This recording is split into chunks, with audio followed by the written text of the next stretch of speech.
My name is Claire Hutchins, and I was 32 years old the afternoon I sat across from a real estate attorney and placed 120 bank statements on his desk. 120. 10 years of transfers. Every one of them labeled mortgage contribution. Every one of them made on time. Every one of them going to an account in my father's name. The attorney, a quiet man named Mr. Ellison, the kind who keeps a box of tissues on his desk and never comments on the fact that you haven't touched them, looked at the stack, then looked at me. Then he looked at the property deed I had set on top of the pile. The deed listed one owner, my sister's name, Ashley Marie Hutchins, not mine, not ever mine. Not a single document in that entire stack contained my name as an owner, a co-signer, or a beneficiary of any kind. I had paid for a house that legally did not belong to me. For 10 years. What none of them knew, not my father, not my mother, not Ashley, was that I had kept every single record. All 120 of them. Welcome back to Betrayal House. If you're new here, this channel is for anyone who has ever been the quiet one in the family. The one who showed up, who contributed, who did what was asked without making it a conversation. The one they counted on precisely because you never pushed back. If that's you, you're in the right place. Before we go any further, if you haven't subscribed yet, please take a second to do that now. And if you're watching this at night, tell me in the comments what time it is and where in the world you are. I love knowing who's in this room with me. Now, let me take you back to before I understood what a mortgage was, before I understood what a deed was, before I understood that the word family could be used as a reason to take something from someone and call it love. Let me take you back to Portland, Oregon, to a house with a blue front door, and to the family that lived inside it. I grew up in a specific kind of quiet, not the peaceful kind, the kind where things are simply not discussed, where money is a subject for adults, and you are never quite adult enough to be included in the conversation, where decisions get made around you and presented to you as facts. We're moving. This is how things are. You'll understand when you're older. I didn't ask questions. That wasn't my role in the Hutchins household. My role was to nod, to manage, and to not be a problem. My father, Donald, was 59 years old when this story ends. Back then, in the beginning, he was in his late 40s, still sharp, still employed, still the kind of man who made the rules by being the loudest voice in any room. He worked in logistics. He was good at moving things from one place to another without losing track of them. Ironically, my mother, Sandra, 57 now, ran the household. She managed the budget, the calendar, the social calendar, the story the family told about itself to everyone on the outside. Sandra was the kind of woman who remembered every birthday and forgot every cruelty. Not maliciously. Or at least, that's what I used to tell myself. My sister Ashley was 2 years younger than me. 2 years. And a completely different world. And the house, the blue door house they'd owned since before I was born, had been in the family my entire life. 4 bedrooms, a yard, a street lined with maple trees that turned orange in October. It smelled like laundry detergent and the particular kind of silence that lives inside a house where certain things are simply understood. I need to tell you about that house. Because that house is where everything started. And it's where, 32 years later, everything finally ended. The first thing you need to understand about growing up as the older daughter in the Hutchins household is that being first did not mean being favored. It meant being useful. I was the one who set the table. Ashley was the one who got praised for the days she remembered to clear it. I was the one who kept my room clean without being reminded. Ashley's room was a landscape of scattered clothes and half-finished craft projects, and Sandra would say, with genuine warmth, "She's just so creative." I was the one who woke myself up for school with an alarm clock I'd bought with birthday money when I was 10 because I was terrified of being late. Ashley was walked to the bus stop until she was 12, and on the morning she missed it, Donald would drive her with a smile and a coffee cup in his hand. I'm not saying this to be resentful. I'm saying this because the dynamic that destroyed us financially had been in place since we were children. The scaffolding was built early. By the time I was in my 20s, it was just load-bearing. There was a refrigerator in the kitchen. It was a wide, white refrigerator with a side-by-side door situation that always squeaked a little when you opened the left side. On the front of that refrigerator lived every ribbon Ashley had ever won. Dance competitions, junior spelling bees, a gymnastics participation ribbon that was treated with the same reverence as a gold medal. They were layered over one another, some curling at the edges, some fresh and straight, a constant growing archive of Ashley's worth. I had made honor roll 3 years in a row. My certificates were in a folder, in a drawer, in the office. Sandra noticed one day and said, "Oh, I should put those up somewhere." And then the subject dissolved, the way subjects did in our house, and the folder stayed where it was. I told myself I didn't care. I was 12. I cared. But I was also practical enough even then to understand that caring openly didn't change anything. What changed things was doing the thing anyway and waiting. School got harder as I got older, and I got better at it as it did. Not because I was inherently more capable than Ashley. I don't know what Ashley's ceiling was. She never seemed particularly interested in finding it. I got better because I had understood, very early, that nobody was going to hand me a ribbon just for showing up. I had to actually do the thing. Donald worked long hours and came home to the kind of deliberate unwinding that required quiet in the house. His chair, his television, his uninterrupted time. If you had a problem, you waited until he was in the right mood to hear it, which was not always a predictable window. If Ashley had a problem, somehow the window was always open. If I had one, I learned to solve it before I got home. Sandra's love was real, I think. I still think that. But it was distributed unevenly in a way she never examined, the way you don't examine the tilt of a floor until something rolls off a table. She'd rub Ashley's back when she was upset. She'd tell me, "You're so strong," when I was upset, and somehow that was supposed to be the same thing. It wasn't. I went to my junior prom alone because I didn't want to make a fuss about not having a date, and nobody asked if I wanted one. I wore a blue dress I'd saved up for myself. Sandra took photos. She said I looked beautiful. She meant it. Ashley was driven to her junior prom by Donald in a car they'd decorated with streamers. I watched from the upstairs window. Then I went back to studying. There was one afternoon. I was 14, maybe 15, when I asked Donald if I could join an after-school art program. It cost $40 for the semester. $40. I remember the number because I'd counted my own money, and I was $12 short. And I thought asking for the difference was reasonable. Donald looked at me the way he looked at things that weren't urgent. "We'll see," he said. We never saw. 3 weeks later, Ashley came home from school with a permission slip for a weekend dance workshop. 2 days, out of town, hotel included. And Sandra had the check written before dinner was on the table. I watched that too. I want to be careful here, because I'm not trying to make you hate my parents. That's not what this story is about. What I'm trying to show you is the operating logic of a household, the internal rules that nobody wrote down and nobody acknowledged, but that governed every decision, every dollar, every conversation. The logic was simple. Ashley's needs were visible. Mine were optional.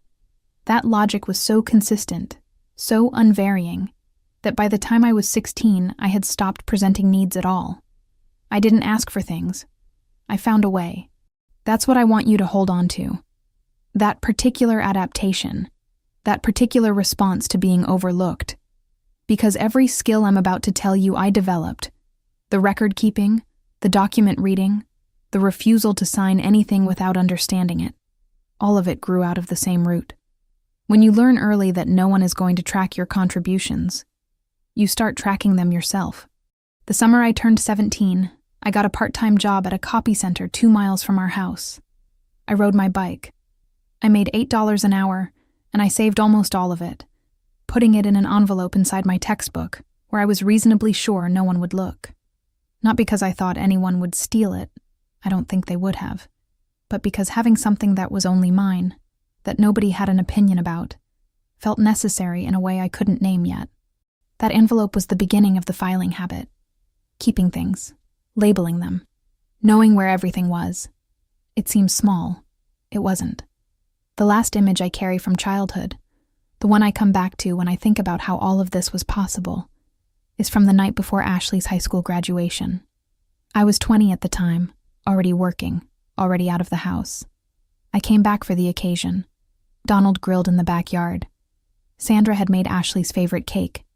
There were streamers in Ashley's school colors. A banner. I sat at the picnic table and ate my burger, and nobody asked about my job or my apartment or my life. And I told myself, they're just excited for her. It's her moment. I still tell myself that. I just no longer use it as a reason to ignore what came next. I put myself through community college working 2 jobs. The copy center during the day, a hotel front desk 2 nights a week. I was 20, and I was tired in the specific way that people are tired when they're building something alone. Not the bone-tired of crisis, but the slow, steady, deliberate tired of someone who has decided not to wait for help. I studied general business administration because it was practical, and because I was good at it, and because, if I'm honest, I wanted to understand the language that adults use to make decisions that children weren't allowed to question. One of my professors, a compact woman in her 60s named Dr. Fern Holloway, who wore reading glasses on a beaded chain and had no patience for vague answers, spent a full class period on the concept of documentation. Legal documentation. The difference between a verbal agreement and a written one. The difference between a promise and a contract.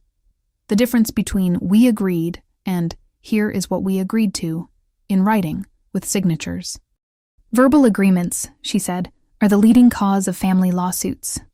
She said it dryly, like a joke. I wrote it down. After community college, I landed an administrative coordinator position at a mid-size construction firm. I was 22. The job paid steadily, not spectacularly, and it taught me 2 things that would matter enormously later. First, how to read a contract. Contractors use a lot of paper, lien waivers, which are agreements that a contractor won't place a legal claim on a property once they've been paid. Change orders, which are formal amendments to the original agreement.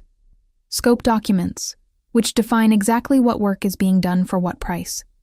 Every single document crossed my desk. Everyone required my signature to proceed. I learned to read before I signed. Second, I kept everything. My employer had a filing system that I inherited and then substantially improved, color-coded, dated, cross-referenced. At some point, my manager said, only half joking, "If Claire ever leaves, we'll never find anything again." It wasn't a joke to me. It was a system.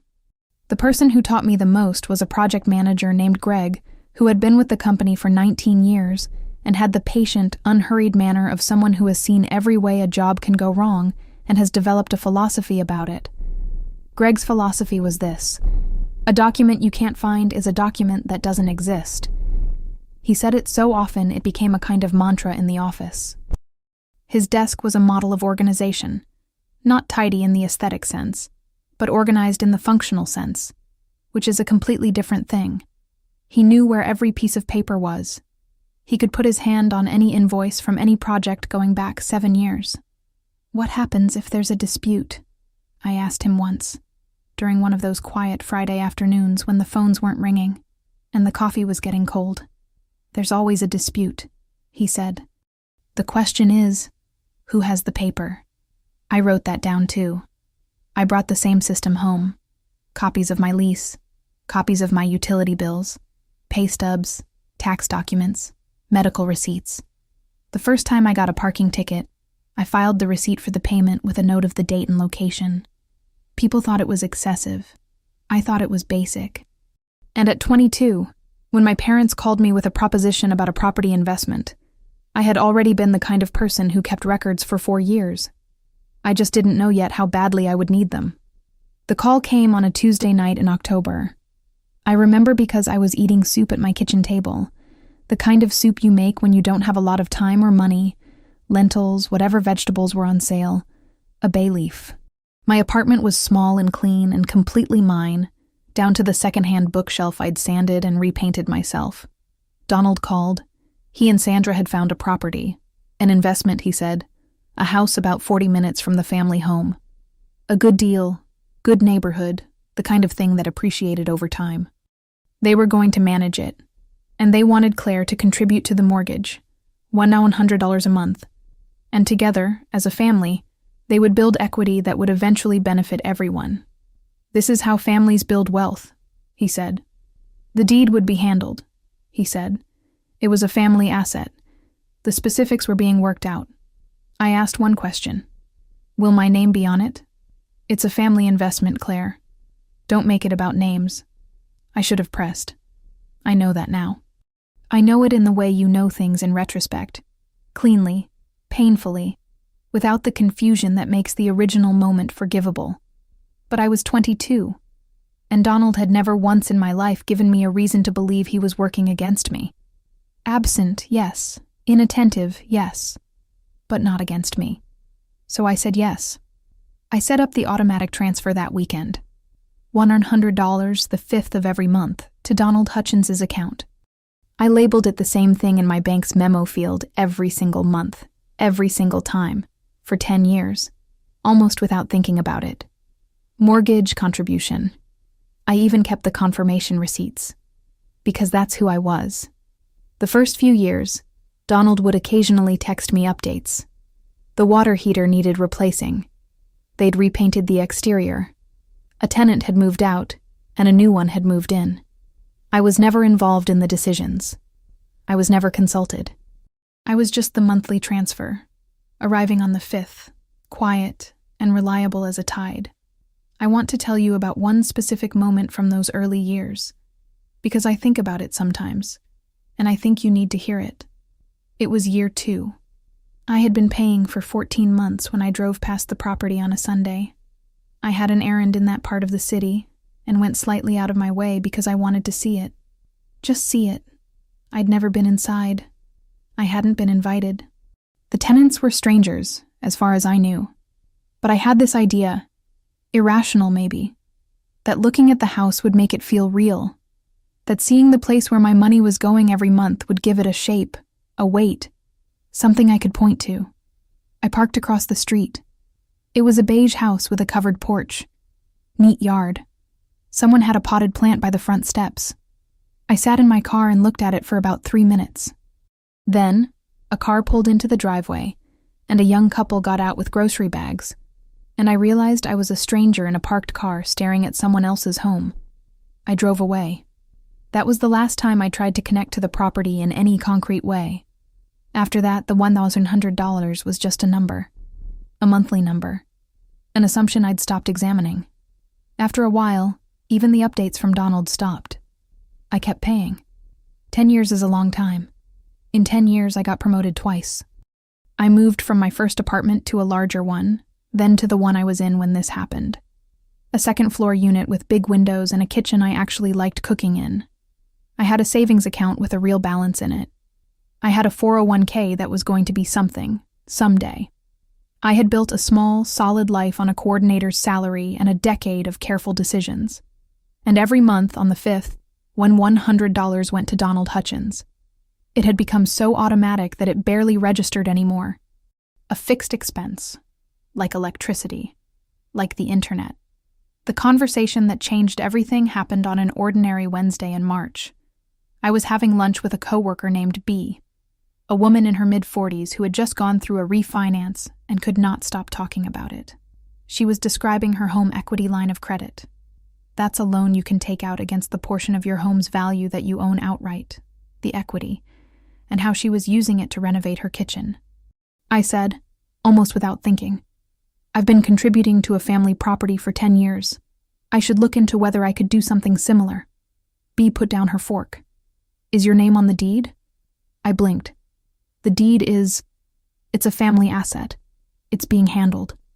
B looked at me with an expression I didn't fully understand in that moment. It was the look of someone watching a person stand very close to an edge they haven't noticed yet. Claire, she said carefully, before you do anything, pull the public property records. That night, I sat down at my kitchen table with my laptop and navigated to the Washington County Assessor's database. Oregon makes property records publicly available, which means anyone can search ownership information on any address in the county. It took less than 4 minutes. The property came up immediately. Owner of record, Ashley Marie Hutchins. Transfer date, 10 years ago, 3 months after my first payment. I read it again. Ashley Marie Hutchins. I searched my own name, Claire Ann Hutchins. Nothing. No ownership interest, no deed, no listed beneficiary of any recorded trust. Nothing. I sat at that table until 3 a.m. I didn't cry.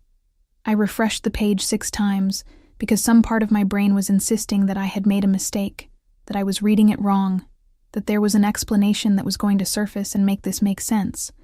The page said the same thing every time. I had been paying for Ashley's house. For 10 years. I didn't call my parents that night. I thought about it. I picked up my phone twice.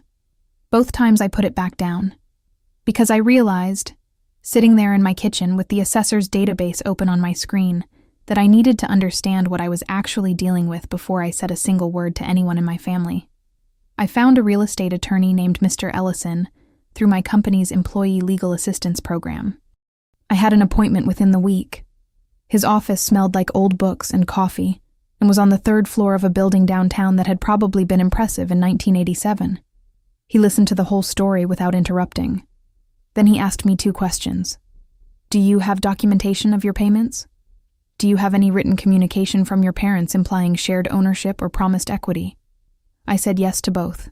He explained the legal framework slowly, in plain language, the way a good attorney does when they know their client isn't a lawyer. He told me about the difference between legal ownership, which is established by a deed, a recorded document at the county level, and equitable interest, which is a claim you can make when you've contributed financially to a property without being deeded ownership. Equitable interest is harder to establish, he said.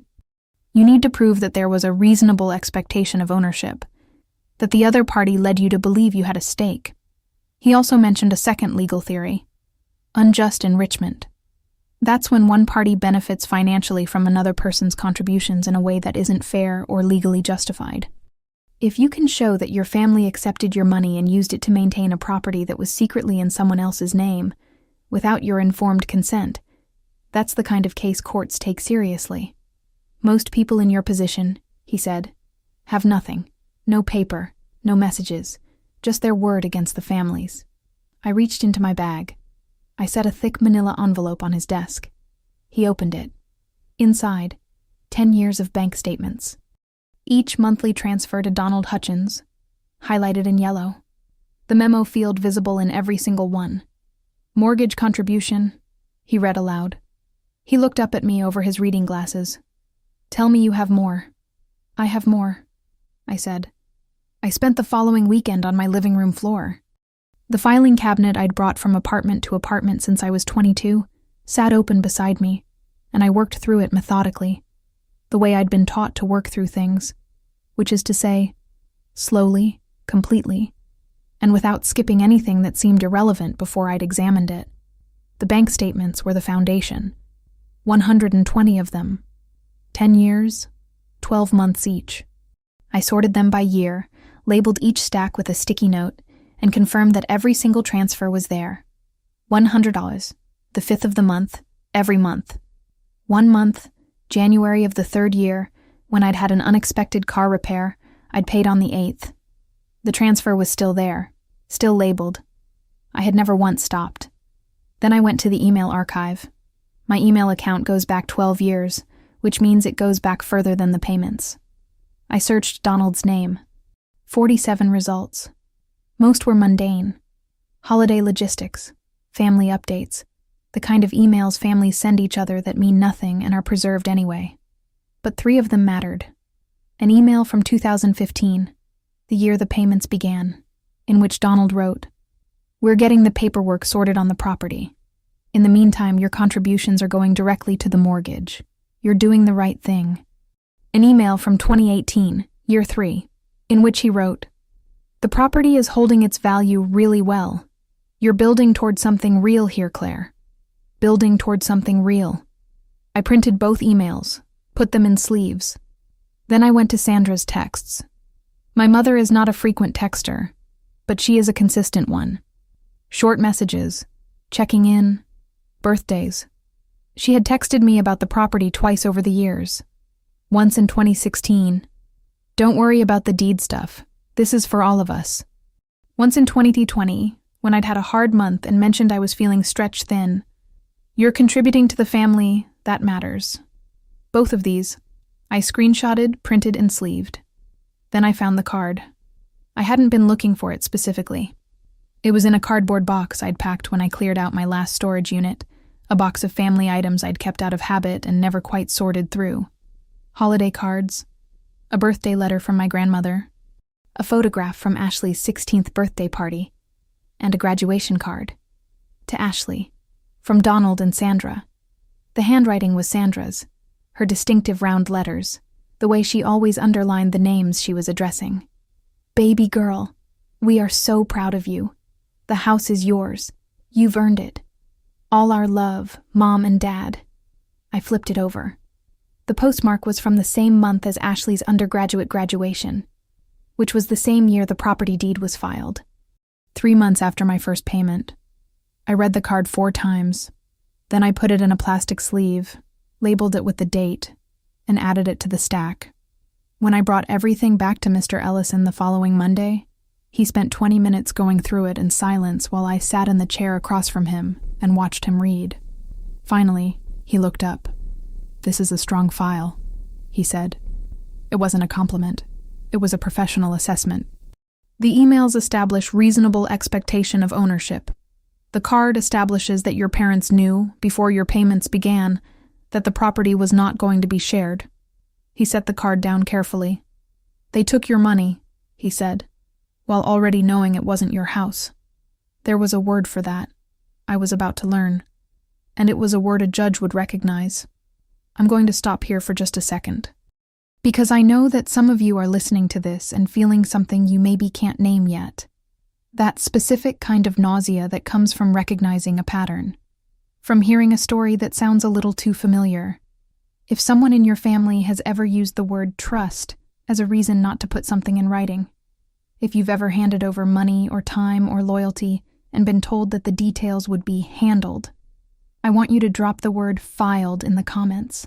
Just that word. Because you're not alone in this room, and I want to know how many of us there are. Okay. Now I need to tell you about the phone call I made to my parents.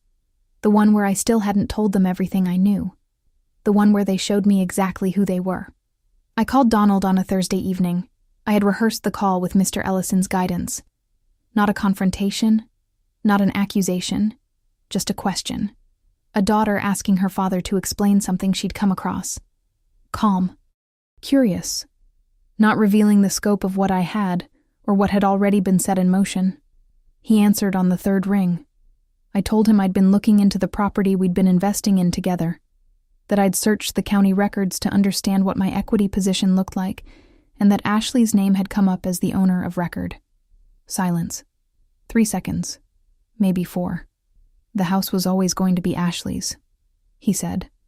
Not a hesitation. Not an, I can explain. Just a statement. Flat. Like a fact he'd been storing, waiting for the day someone finally came looking for it. Dad, I said, I've been paying the mortgage for 10 years. You were helping the family. That's what you do when you're family. I was contributing to a mortgage on a house that was already in Ashley's name. You were contributing to a family investment. That's different. It wasn't different. I kept my voice level. Did you know, I asked, when I started paying, that Ashley's name was already on the deed? Another pause. That's not something we need to get into. And then he said, I'd appreciate it if you didn't make this into something it isn't, Claire. I thanked him for his time. I hung up. I called Sandra next. Her response was different in texture but identical in content. She got emotional faster. Her voice went up. She told me I was misremembering the nature of the arrangement. She told me I had always known what I was contributing to. You knew what this was, Claire. Don't do this to this family. I said, I'm not doing anything to this family, Mom. I just want to understand what happened. She cried. I waited. She said, sometimes families make decisions, and not everyone agrees with how it gets communicated, but it doesn't mean anyone did anything wrong. Not everyone agrees with how it gets communicated. I wrote that phrase down after the call ended. I sent it to Mr. Ellison in an email. Ashley was the last contact, or rather, It wasn't a call. It was a text, because Ashley and I had never been close enough for phone calls to feel natural. I kept it simple. I said I'd found something confusing in the property records, and I was trying to understand the arrangement we'd all been operating under. Her response took 40 minutes. I don't really know why you're making this so dramatic. It's just how it worked out. Honestly, you should probably just talk to Mom and Dad. I stared at that message for a long time. Just how it worked out. 10 years of $1,100. Just how it worked out. There are moments in situations like this where you have to decide something about the story you're going to tell yourself. You can tell yourself that the people who did this didn't understand the full picture, that they acted thoughtlessly rather than deliberately, that nobody sat down and planned it, that the harm was incidental rather than intentional. That's the kind version. Or you can look at the facts as they actually are. A deed filed 3 months into my payments. A graduation card written and sent before I'd made a single transfer. A decade of text messages and emails carefully calibrated to suggest that what I was doing was building something, without ever saying anything specific enough to be a commitment. A family that, when confronted, responded not with remorse, but with a variation of, well, now you know. I looked at Ashley's text message, just how it worked out. I made my choice about the story. And then Mr. Ellison called. And then Mr. Ellison called. He had completed his initial legal analysis. Under Oregon law, the doctrine of unjust enrichment, which, again, is a legal principle that says one party cannot unfairly benefit from another's financial contribution without compensation, was applicable here. The emails and the card established that Donald and Sandra had known, from the start, that the property was Ashley's. They had accepted my money anyway, for a decade. This is actionable, Mr. Ellison said. What does that mean in practice? I asked. It means we send a formal demand letter, and we see what they do with it. He paused. People who respond to demand letters quickly are usually people who know exactly what they did. The letters went out the following week. Donald called me 24 hours after receiving the letter. He did not mention the letter directly. He called to say that Sandra was upset, that the family was going through a difficult time, and that he thought it would be good for everyone if we could sit down together and talk through things like adults. He suggested a family dinner, Sunday evening at the house, the Blue Door house. I said I would be there. What he did not know, what none of them knew, was that Mr. Ellison and I had spent the previous day assembling a complete documentation package.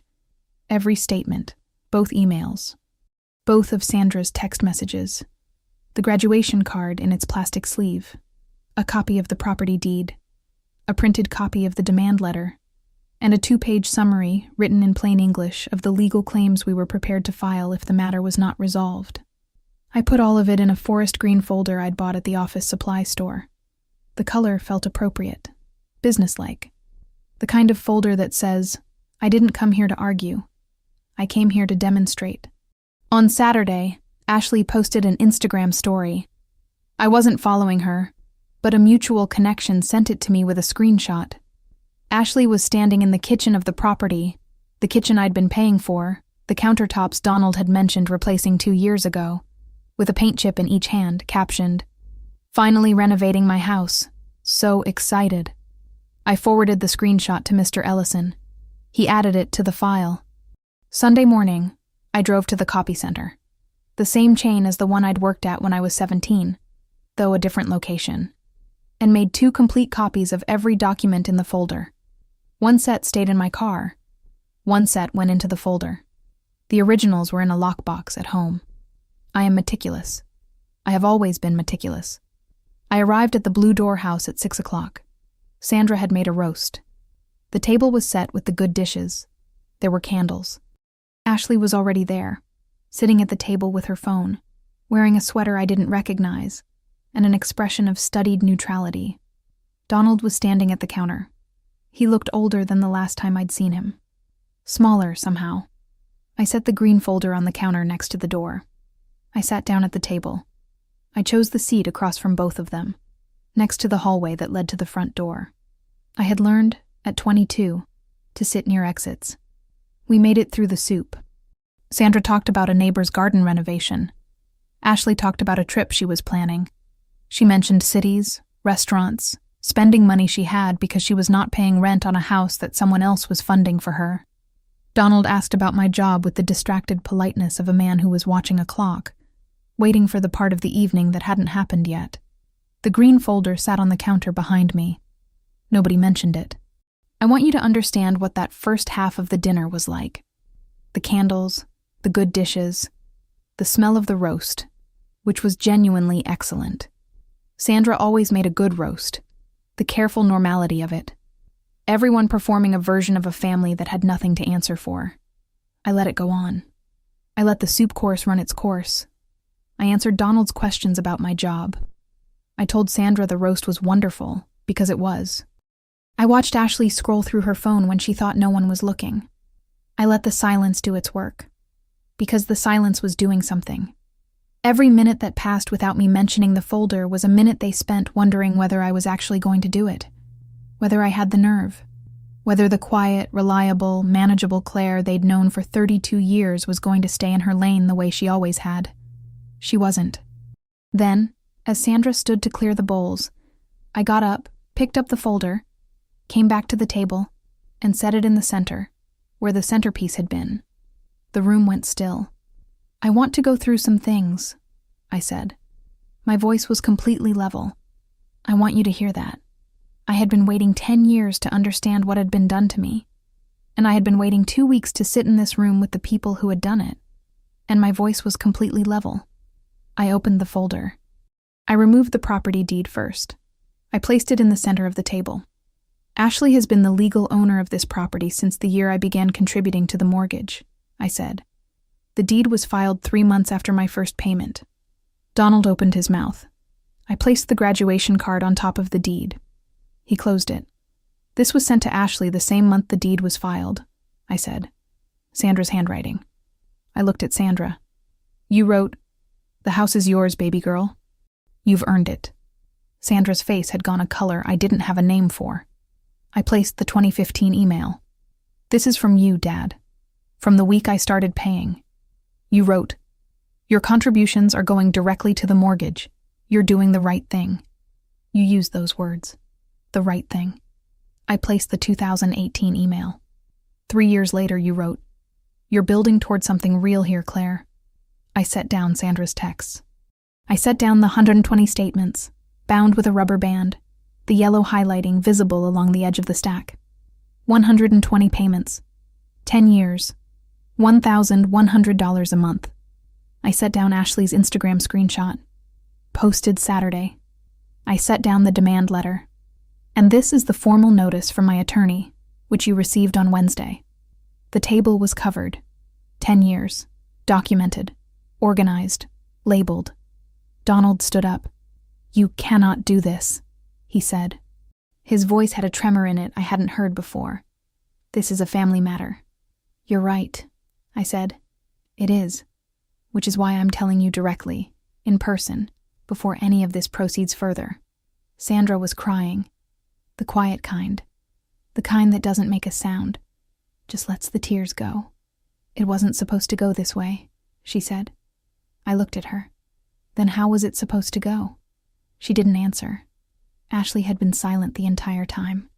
She was looking at the table, not at the documents specifically, just at the general mass of them, the pile of 10 years laid out in front of her in yellow highlighted increments. I watched her process it. I want to be honest about what her face looked like. It wasn't guilt, exactly. It was something more complicated than guilt. Something that might have been discomfort or embarrassment, or the specific expression of someone who has benefited from a situation they didn't design, but also never questioned. I think Ashley knew. I don't think she knew on the day the deed was filed, because she was 20 at the time, and probably not paying attention to property records. But I think at some point she understood what the arrangement was. I think she understood, and chose not to bring it up, because bringing it up would have required her to either give something back or admit she was keeping something she hadn't earned. She chose to not bring it up. For 10 years. Then she looked up at me. "You can't do this to your own family," she said. And there it was. The same sentence Donald had used on the phone. The same one Sandra had used. The same framing. I was doing something. To them. I thought about the $40 art program.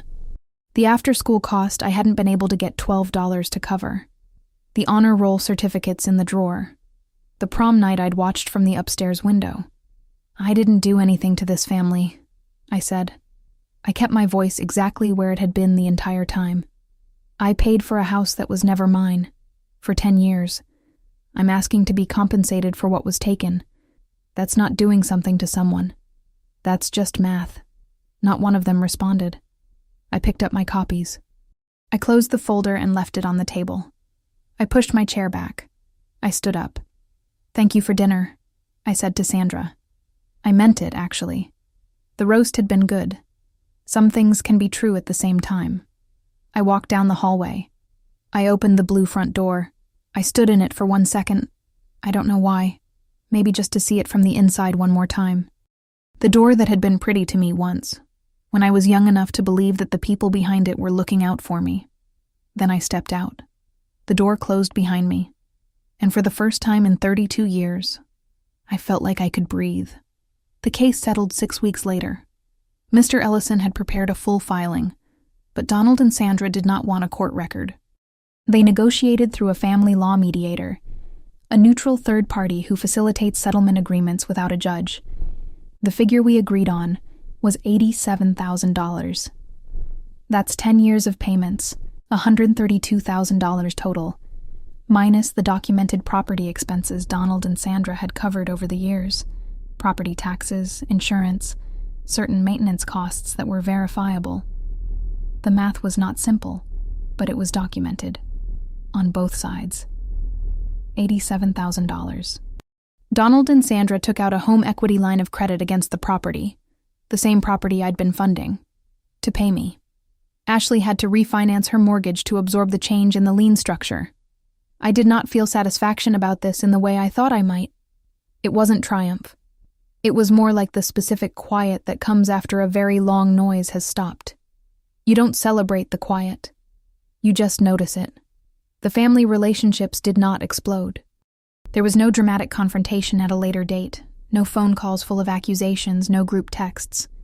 What happened was quieter than that, more permanent. Silence. Donald has not called me since the dinner. Sandra sends a birthday text. I respond. Ashley and I do not have contact. These are not losses I grieve in the way I once might have. People sometimes ask me, when I tell a version of this story, when it comes up the way hard things eventually come up in conversation with people you trust, whether I'm angry, whether I hate them, whether I want them to suffer in some proportional way that would balance the scale. The honest answer is that anger requires energy I'd rather spend on other things. What I feel, if I'm being precise about it, is a kind of clarity. The settlement gave me money. The experience gave me something harder to name, a permanent, settled understanding of what I was dealing with all along. The family I grew up in was not the family I thought it was. The house with the blue front door was not a safe place. It was a place where the rules were written in invisible ink, and the rules said, Claire contributes, Ashley receives, and nobody discusses this out loud. Now I know. Knowing is not the same as healed, but it is the beginning of something. Because what I lost, really lost, the thing that actually mattered, happened 10 years before the dinner. It happened the day they decided, together, that my trust was a resource they could use. The rest was just paperwork. I deposited the $87,000 on a Tuesday morning. I didn't celebrate. I opened a new savings account, high yield, my name only, and transferred it there. And then I started looking at property listings, in my own name. I have a balcony now. My apartment, the one I moved into 4 months after the settlement, is on the 3rd floor of a building in northeast Portland. The balcony faces east, which means in the summer I get the morning light. There's a small table out there, 2 chairs, a plant I've managed not to kill. My name is on the lease. My name will be on the deed when I close, which I'm scheduled to do in the fall. Nobody else's. The filing cabinet is in the corner of my 2nd bedroom, which I've turned into an office. It's the same cabinet I've had since I was 22. A 2-drawer, slightly dented dark gray. I thought about getting rid of it after the settlement. A fresh start. Leave the paper behind. I kept it. Not because I'm waiting for the next thing. Not because I'm still angry. I kept it because it's the thing that saved me, in the most literal, documentable sense of that phrase. It is the physical record of the fact that I was paying attention, even when everyone around me was counting on me not to. 120 statements, 2 emails, 2 text messages, 1 graduation card in a plastic sleeve. Here's what I want you to take from this, if you take nothing else. The people who told you to trust them were counting on you never checking. Not always. Not everyone. But in a family like mine, in the particular configuration of need and neglect and uneven love that I grew up inside, the assumption was that I would keep doing the thing I was doing, quietly and reliably, because that's what I had always done. They were not wrong about my reliability. They were wrong about my patience. Because here is what nobody tells you about being the quiet one, the meticulous one, the one who keeps the records and reads the fine print. It doesn't make you weak. It makes you prepared. It makes you the person in the room with the folder. It makes you the person the attorney looks at over his reading glasses and says, "This is a strong file." Paper doesn't lie, and neither do bank statements. If there is someone in your life right now who is asking for your trust and is resistant to documentation, who says it'll be taken care of and changes the subject when you ask for specifics, I want you to hear this. Writing something down is not a sign of distrust. It is the minimum standard of care for your own future. Protect yourself. Not because families can't be trusted, but because the ones who can be trusted will have no problem with the paperwork. I'm sitting on my balcony right now. It's early. The light is good. And for the first time in a very long time, everything in front of me is mine.